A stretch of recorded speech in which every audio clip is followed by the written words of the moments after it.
Allah a privilégié certaines nuits et certains jours par rapport à d'autres. Et il a choisi un mois qu'il a décrété comme étant le meilleur des mois de l'année. Il l'a spécifié par un supplément de mérite et de bienfaits. Durant celui-ci fut révélé le Coran, et durant celui-ci les portes du paradis sont ouvertes, les portes de l'enfer sont fermées, les démons sont enchaînés, et les petits péchés sont expiés, tant que les grands sont évités. Le prophète, éloge et salut d'Allah sur lui, a dit: entre les 5 prières, et entre celles du vendredi au vendredi suivant, et entre le jeûne du Ramadan au Ramadan suivant, les fautes sont expiées si les grands péchés sont évités. Rapporté par Muslim. An-Nawawi, qu'Allah lui fasse miséricorde, a dit: chaque chose mentionnée ici peut être une expiation. S'il y a des petits péchés à expier, alors ils sont expiés. Et s'il n'y a ni petit ni grand péché, alors lui sont inscrits pour cela des bonnes actions, et il est par cela élevé en degrés. Et s'il y a un ou plusieurs grands péchés, et qu'il n'y a pas de petits péchés, alors on espère que les grands péchés seront allégés. Celui qui jeûne les jours de ce mois avec foi, et en espérant la récompense, ses péchés lui seront pardonnés. Et celui qui veille ses nuits en prière avec foi et en espérant la récompense, ses péchés passés lui seront pardonnés. Cheikh al-Islam, qu'Allah lui fasse miséricorde, a dit: sa foi consiste à croire au fait qu'Allah a légiféré ceci, l'a imposé, l'a agréé et l'a ordonné. Et espérer la récompense d'Allah signifie qu'il l'a accompli exclusivement pour Allah en espérant sa récompense. Et il y a en ce mois une nuit qui est meilleure que 1000 mois. Le jeûne protège des péchés et du feu. Le prophète, éloge et salut d'Allah sur lui, a dit: le jeûne est une protection. Rapporté par Al-Bukhari et Muslim. Et quant à sa récompense, celui qui en est garant, c'est le noble Seigneur.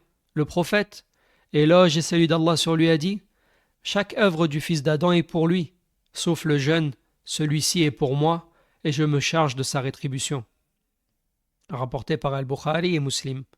Al-Qurtubi, qu'Allah lui fasse miséricorde, a dit: ceci signifie que la mesure de la récompense des œuvres a été exposée aux gens. Elle peut être multipliée par 10, par 700, et autant de fois qu'Allah le veut, sauf le jeûne. Allah le récompense sans mesure. L'œuvre pieuse a plus de vertu durant un moment méritoire, et la meilleure des adorations permettant de se rapprocher d'Allah consiste à unifier Allah et lui vouer sincèrement ses œuvres. C'est cela qui est ordonné à l'ensemble des gens. Allah exalté soit-il a dit, selon la traduction des sens du verset: il ne leur fut pourtant ordonné que d'adorer Allah, en ne consacrant leur culte qu'à lui seul, en pur monothéiste. Les œuvres pieuses ne peuvent être acceptées qu'en suivant la sunna du prophète, éloge et salut d'Allah sur lui, et lui obéir implique nécessairement d'entrer au paradis. Le prophète, éloge et salut d'Allah sur lui, a dit: quiconque m'obéit entrera au paradis. Rapporté par Al-Bukhari. La prière est le pilier de la religion. Quiconque fait preuve de constance dans la prière, Allah a pris l'engagement de le faire entrer au paradis. Le prophète, éloge et salut d'Allah sur lui, a dit: Allah a prescrit 5 prières aux serviteurs. Quiconque les accomplit sans les négliger et sans les prendre à la légère aura la promesse qu'Allah le fera entrer au paradis. Rapporté par Ahmed. Quant à celui qui dort au moment de la prière obligatoire, ce dernier ne connaît pas la valeur de Ramadan, et celui qui fait preuve de paresse vis-à-vis des prières surérogatoires et des prières accomplies avant et après les prières obligatoires aura été insouciant face au mérite de Ramadan.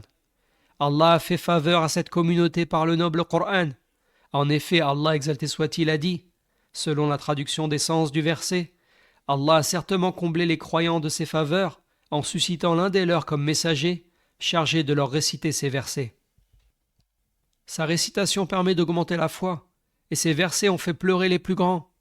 Allah a fait les éloges de celui qui le récite, et œuvre conformément à ce dernier. Et il lui a promis de lui rajouter et de le rétribuer pleinement. Allah exalté soit-il a dit, selon la traduction des sens des versets: ceux qui récitent le livre d'Allah, observent la prière, et qui, en secret et en public, dépensent de ce que nous leur avons attribué, espèrent en un commerce au profit intarissable, ceci afin qu'Allah leur accorde leur pleine récompense, et y ajoute un surplus de sa grâce. Le meilleur moment pour réciter le Coran est le mois durant lequel il a été révélé. Ibn Abbas, qu'Allah l'agrée ainsi que son père, a dit « Le messager d'Allah, éloge et salut d'Allah sur lui, était la plus généreuse des personnes, et sa générosité atteignait son paroxysme durant Ramadan lorsque Djibril venait à sa rencontre. Il se rendait auprès de lui chaque nuit de Ramadan afin de lui faire réviser le Coran. » Rapporté par Al-Bukhari et Muslim. Ibn Hajar, qu'Allah lui fasse miséricorde, a dit « C'est à travers toutes ces choses, le Ramadan, le Coran, Djibril et la révision du Coran, que sa générosité a augmenté. » La personne la plus heureuse est celle qui est la plus proche du livre d'Allah. Mais celui dont le cœur est voilé face au profit du Coran ne pourra jamais trouver la guidée dans autre chose. Allah exalté soit-il a dit, selon la traduction des sens du verset, « En quelle parole croiront-ils s'ils ne croient pas en la parole d'Allah et ses signes ?» La prière nocturne est l'une des caractéristiques des gens voués au paradis. Allah exalté soit-il a dit, selon la traduction des sens du verset, « Ils dormaient peu la nuit. » La meilleure prière après la prière obligatoire est la prière nocturne, rapportée par Muslim. Veille à accomplir la prière de nuit durant Ramadan avec l'imam jusqu'à la fin de cette dernière, afin de t'exposer aux brises de la miséricorde d'Allah. Le prophète, éloge et salut d'Allah sur lui, a dit « Quiconque prie la nuit avec l'imam jusqu'à ce qu'il termine la prière, une nuit entière en prière sera inscrite en sa faveur. » Rapporté par At-Tirmidhi. L'invocation pénètre les cieux jusqu'à parvenir auprès d'Allah sans que personne ne puisse la renvoyer. Allah exalté soit-il a dit, selon la traduction des sens du verset, « Invoquez-moi et je vous exaucerai. » Les mains d'Allah sont grandes ouvertes et ne cessent de donner nuit et jour, et ses trésors sont remplis. Le prophète, éloge et salut d'Allah sur lui, a dit, « La main d'Allah est remplie, et aucune dépense ne pourrait diminuer ce qui s'y trouve.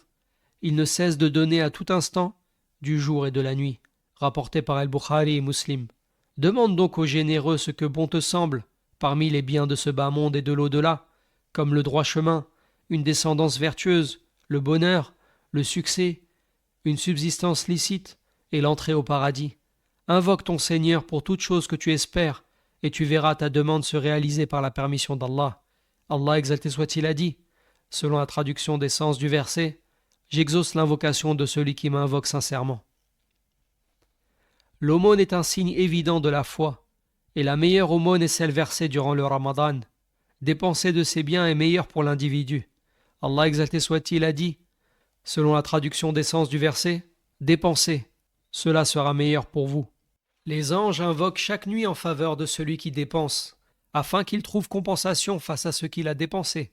Le prophète, éloge et salut d'Allah sur lui, a dit, « Il n'est pas un jour où les serviteurs arrivent au matin sans que deux anges ne descendent. L'un d'entre eux dit, « Ô Allah, accorde compensation à toute personne qui dépense. » Et l'autre dit, « Ô Allah, accorde la ruine à l'avare. » Rapporté par Al-Bukhari et Muslim. Chaque homme sera à l'ombre de son aumône le jour de la résurrection. Et il y a parmi ceux qu'Allah ombragera de l'ombre de son trône un homme qui versa une aumône en la cachant, si bien que sa main gauche n'eut pas connaissance de ce qu'avait dépensé sa main droite. Rapporté par Al-Bukhari et Muslim. En outre, avoir omis de verser des aumônes sera source de regret après la mort. Allah exalté soit-il a dit, selon la traduction des sens du verset, « Dépensez de ce que nous vous avons attribué, avant que la mort ne vienne à l'un de vous, et qu'il ne dise, « Seigneur, si tu m'accordais un court délai, je ferai l'aumône et serai parmi les pieux. » Quant à la Umrah, accomplie durant le Ramadan, sa récompense est immense. Le prophète, éloge et salut d'Allah sur lui, a dit, « La Umrah accomplie durant Ramadan équivaut à un grand pèlerinage. » Rapporté par Al-Bukhari. Le meilleur de ceux qui appliquent ses œuvres est celui qui évoque le plus Allah durant celle-ci. Par conséquent, les meilleurs jeûneurs sont ceux qui évoquent le plus Allah durant leur jeûne. Les meilleurs qui donnent des aumônes sont ceux qui évoquent le plus Allah, et ainsi de suite pour toutes les adorations. Le repentir sincère est l'une des meilleures adorations. Ibn al-Qayyim, qu'Allah lui fasse miséricorde, a dit « La plupart des gens ne connaissent pas la valeur du repentir ni sa réalité. Le serviteur ne peut se parfaire et ne peut atteindre la véritable proximité d'Allah que par le repentir. et Allah a ordonné à tous les croyants de se repentir afin d'obtenir le salut. Allah exalté soit-il a dit, selon la traduction des sens du verset, « Et repentez-vous tous devant Allah, ô croyants, afin que vous obteniez la réussite. » Allah s'est nommé le grand accueillant au repentir, afin que les serviteurs reviennent à lui. Et celui qui revient à lui repentant, il s'en réjouit, l'accueille et change ses mauvaises actions en bonnes actions. Et le meilleur jour pour le serviteur est celui où il se repent à Allah. Le prophète, éloge et salut d'Allah sur lui, a dit à Ka'b ibn Malik, lorsqu'Allah accepta son repentir, « Réjouis-toi, car c'est le meilleur jour que tu as vécu depuis que ta mère t'a mis au monde. » Rapporté par Al-Bukhari et Muslim. La demande de pardon efface les péchés et repousse le châtiment. Le Très-Haut, exalté soit-il, a dit, selon la traduction des sens du verset, « Et Allah ne saurait les punir alors qu'ils implorent son pardon. » Elle élève en degrés, elle amène la pluie abondante, elle accroît les biens, les enfants et les fruits, elle fait couler les rivières, et c'est par elle que la miséricorde descend. Selon la traduction des sens du verset, il est dit, « Si seulement vous imploriez le pardon d'Allah dans l'espoir d'être touchés par sa miséricorde. » Il est ordonné aux femmes ce qu'il est ordonné aux hommes d'accomplir comme adoration, comme la lecture du Coran, les aumônes, les invocations, la demande de pardon et le repentir, la prière de nuit, excepté que la prière dans sa maison est meilleure pour elle que la prière dans la mosquée. Le prophète, éloge et salut d'Allah sur lui, a dit, « Et leurs maisons sont meilleures pour elles », rapporté par Ahmed. Le jeûne est une adoration très importante dans l'islam. Abu Umama, qu'Allah l'agrée, a dit, « Je vins au prophète, éloge et salut d'Allah sur lui, et lui dit, « Ordonne-moi un ordre que je prenne de toi. » Il dit, « Pratique le jeûne, car il n'a pas son pareil. » Rapporté par An-Nasa'i. L'odeur qui résulte de cette adoration est plus agréable à Allah que l'odeur du musc. Le prophète, éloge et salut d'Allah sur lui, a dit, « L'haleine du jeûneur est plus agréable à Allah que l'odeur du musc. » Rapporté par Al-Bukhari et Muslim. Les jours de Ramadan commencent à s'écouler. La personne sensée est celle qui profite de ceci. Qu'est donc la vie si ce n'est un nombre de respirations déterminées et des échéances fixées, et les jours sont des montures vers ces échéances. Œuvrez donc, ayez espoir et réjouissez-vous. Les personnes trompées sont ceux qui abandonnent ou se préoccupent d'autre chose que les actes d'obéissance à Allah. Le démuni est celui qui est privé du bien du mois de Ramadan, et c'est la perfection de l'aboutissement qui est considérée, et non les manquements des débuts, et les œuvres valent par leur achèvement. Selon la traduction des sens du verset, il est dit, « Ô vous qui croyez, inclinez-vous, prosternez-vous, adorez votre Seigneur et faites le bien, afin que vous réussissiez. » Allah a légiféré le jeûne du mois de Ramadan et en a fait le 4e pilier de l'islam, afin que se réalise la piété. Selon la traduction des sens du verset, il est dit, « Ô les croyants, on vous a prescrit le jeûne, comme on l'a prescrit à ceux d'avant vous, afin que vous atteigniez la piété. » Il incombe aux musulmans de craindre pieusement Allah et de prendre garde à ceux qui rompent le jeûne et ceux qui l'altèrent, qu'il préserve sa langue, son ouïe et sa vue de ce qu'Allah a interdit. Le prophète, éloge et salut d'Allah sur lui, a dit, « Quiconque ne délaisse pas les paroles mensongères, les actes qui s'y rapportent et l'ignorance, Allah n'a nul besoin qu'il délaisse sa nourriture et sa boisson. » Rapporté par Al-Bukhari. Par estime pour le jeûne, le prophète, éloge et salut d'Allah sur lui, a interdit les paroles vulgaires, les disputes et le vacarme en état de jeûne. Il dit, éloge et salut d'Allah sur lui, lorsque l'un d'entre vous accomplit un jour de jeûne, qu'il n'ait aucun rapport conjugal et qu'il ne crie pas. Rapporté par Al-Bukhari et Muslim. Celui qui est importuné par un ignorant, qu'il ne lui réponde pas de la même manière que lui. Le prophète, éloge et salut d'Allah sur lui, a dit, si quelqu'un l'insulte ou l'affronte, qu'il dise « Je suis en jeûne », rapporté par Al-Bukhari et Muslim. L'imam Ahmed, qu'Allah lui fasse miséricorde, a dit « Il convient au jeûneur de s'engager à retenir sa langue durant son jeûne. Il ne prononce pas de paroles agressives. Lorsqu'il jeûnait, c'est-à-dire les prédécesseurs, il s'asseyait dans les mosquées et disait « Nous préservons notre jeûne de médire sur quelqu'un. »